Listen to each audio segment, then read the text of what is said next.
Now, 3 teachers who were abducted from a primary school in Kaduna on Monday are still in captivity. They joined nearly 40 students who were taken last week. The Kaduna State Governor, Nasir El-Rufai, says surveillance operations conducted by Nigeria's armed forces indicated that the students are in good health and it's now a waiting game. El-Rufai says the kidnappings have a significant effect on educational development, not only in Kaduna State, but across the region. And for more on student abduction in northern Nigeria, Aisha Oyebode, co-convener of the Bring Back Our Girls movement, joins us now. Good afternoon, Aisha. Thank you so much for joining us. Good afternoon. Well, since the last time you were with us on the show, which was 2 weeks ago, there have been at least 4 school abduction incidents. Some of them were foiled. Unfortunately, the incident in Benin Gwari, Kaduna, we have teachers who are still unaccounted for, and of course, students from the Federal College of Forestry, about 39 of them or so, have also not been accounted for.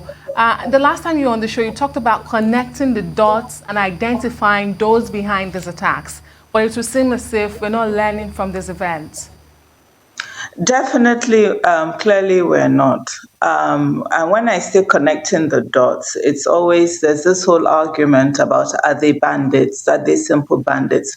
But I want us to take our minds back to probably 10, 15 years ago when Boko Haram started in the northeast of Nigeria.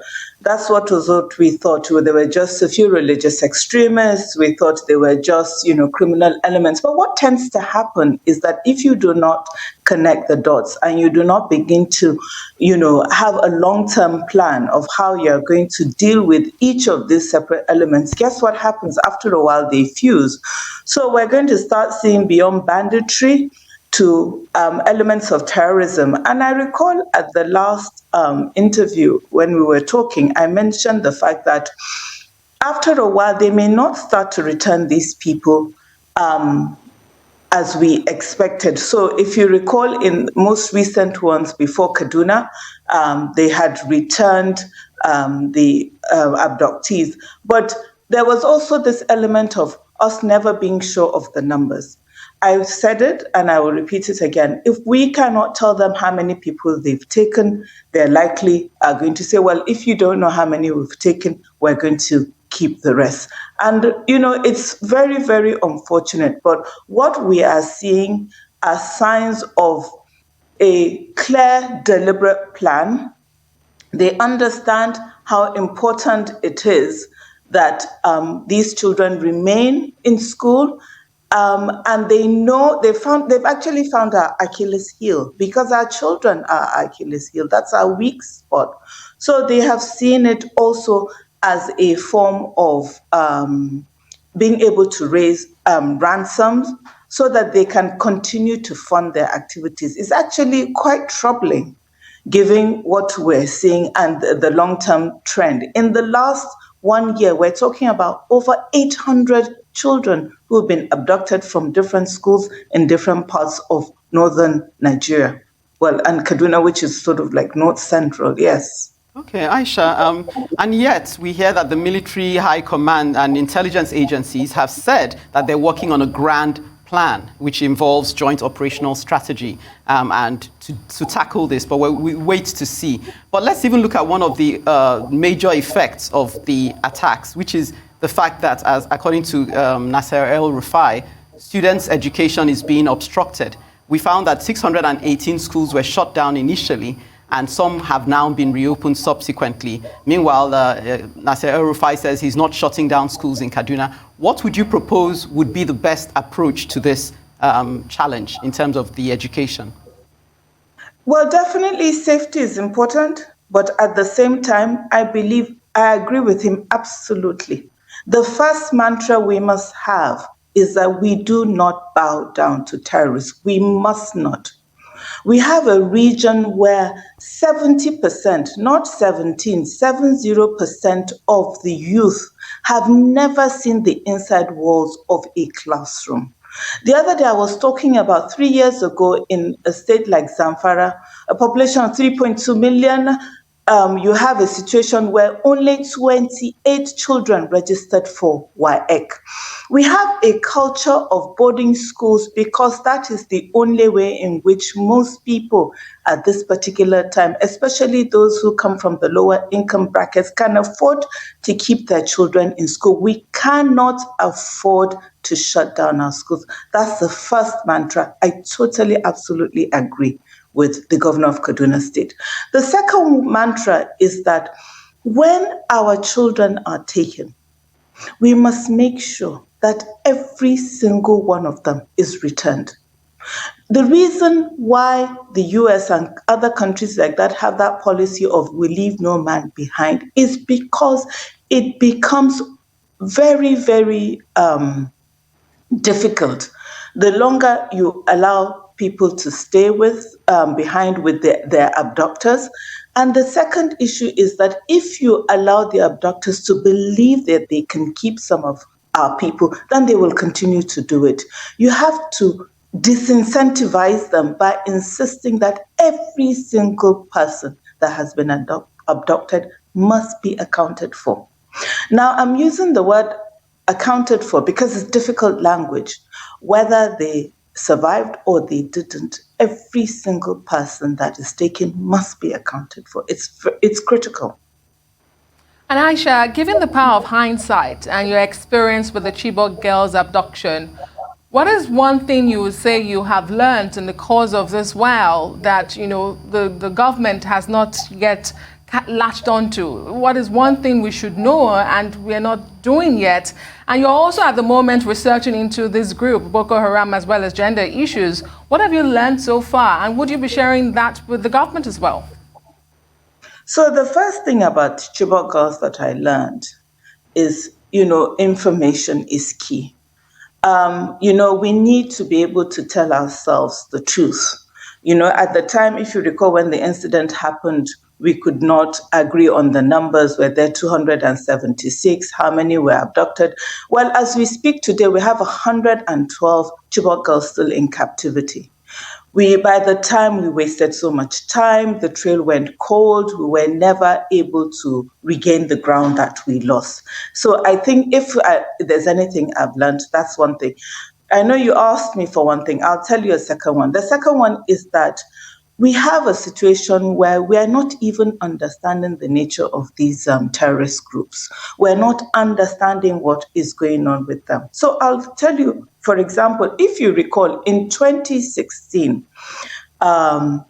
before then, I believe it was in 2015, Shekau swore allegiance to ISIL. In 2016, there was a split between the Shekau group and the Al-Barnawi group because ISIL decided to make Al-Barnawi their leader. But guess what is happening?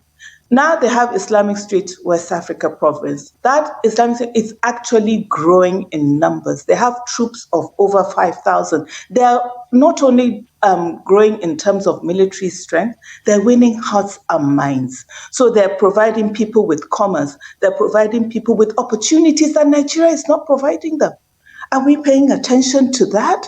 These are some of the things that we need to be paying attention to.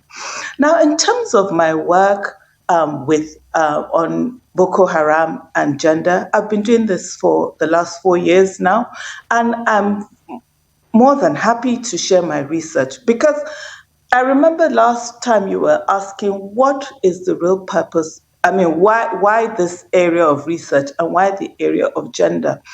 And for me, it's because vulnerable groups, that's women, girls, and even young men, are what I call the invisible victims of this insurgency. There's so much gendered violence with Boko Haram. Boko Haram, 3 years ago, the Global Terrorism Index called them the most vicious terrorist group in the world. What we are dealing with is a scourge. They're taking over territory. ISWAP ISIL is telling people if you cannot go to Iraq, you can't go to Syria, you can go to Islamic State West Africa province. They announced that as far back as 2015. So what we are dealing with is a major, major scourge, and we need to understand it so we can tackle it. Okay, Aisha, you spoke of taking over territories and winning hearts and minds, and that we ought to turn our attention to that. Could you help us with the whole, the thought that, or the casualties of these abductions, even when they're returned? What sort of what sort of logistics should we be marshalling in terms of reversing the effects of having been abducted, in terms of rehabilitation? And how important is it that when these children are returned, we pay particular attention to their mental state? It's very important. If you recall what happened in Jangebe when the children were returned, and there was a ceremony going on, and it was the parents said that it was getting late. The children needed they needed to leave and return back to their communities. And there's this whole skirmish, and we had additional casualties. I think government needs to understand that its role is to support the people. So that's one of the areas in which, you have children who have just been traumatized. We need to be sensitive to that immediate trauma. So even in our rescue efforts, we need to pay attention to the fact that we cannot further traumatize. The second thing is that, yes, we need to have long-term, short-term, medium-term, and long-term psychological support. It's really, really critical to understand that violence happens very quickly, usually when these people are abducted. We've seen it in the research. Rape happens very, very quickly. So don't assume that because people were there for 3-4 days, that they were not sexually violated. They've been physically traumatized. So these are all the things that we need to look at. But my argument, though, is that how do we provide something that we don't even have generally? We have, when you look at our setup, as a nation, how much psychological support do we provide for even victims of domestic violence, victims of, take Kaduna State, for example. In the last 1 year, outside the kidnappings of the schools, 8,000 people apparently have been kidnapped. How many of these people have we provided psychosocial support? So we need to create a framework that exists both in peace and as a result of these conflict type situations or abductions and so on. But definitely it is critical. And then the one that is we need to really have put a microscope to is the issue of stigma. Women and children come back and they are stigmatized because we have a culture that is not able to be open to understand all of these things. And I'll give you a very quick example. In May 2017, when the Chibok girls were returned, this after the October returnees, we were meant to have 83 girls return. One of them at the last minute, Saraya Paul, I'll never forget her. Saraya Paul said she was not coming back to us. And the view is that she was so afraid of being stigmatized, when she returned. I mean, these are some of the long-term issues that we also need to start really look into and start to look for long-term solutions to. Indeed, a very heartbreaking situation we have on our hands, Aisha. Unfortunately, we've run out of time, but thank you so much for lending your thoughts and experiences on this situation. Thank you.